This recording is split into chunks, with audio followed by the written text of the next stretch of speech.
નારાયણ નારાયણ.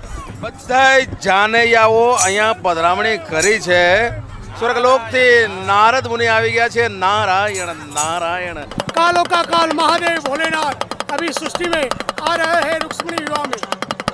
તો પધારો શ્રી કૃષ્ણ ભગવાન અને રુક્ષ્મણીજીના વિવાહમાં. માધવપુરનો માંડવો ને જાદવ કુળની જાન, પરણે રાણી રૂક્ષ્મણી ને વરદુલ્હા ભગવાન. તો મિત્રો, તારીખ 17 એપ્રિલ 2024 થી 21 એપ્રિલ 2024 5 દિવસનો આવી રહ્યો છે અદ્ભુત માધવપુરનો મેળો. શ્રી કૃષ્ણ વિવાહની કંકોત્રીઓ લખાશે, મંડપ રોપાશે, ફુલેકાઓ નીકળશે અને ગુજરાતના ઘરાણા સમાન ઘેડ પ્રદેશના લોકો મામેરા ભરવા આવશે. તો તમે પણ આવી જાજો મેળામાં. તો કેવો રહ્યો લાખણસિંહભાઈ આ મેળાનો અનુભવ તમને આજનો? જમાવટ ને પાટિયા રિક્ષા લઈને આવીએ, સાંજે ખાવા પીવા ભાગે જઈએ, વાહ ભાઈ વાહ. પાછા રિક્ષા લઈને આવે જઈએ. સકડો તો છકડો એટલે એક એવું વાહન કે જેના ભાગમાં હોય ને એને એમાં બેસવા મળે.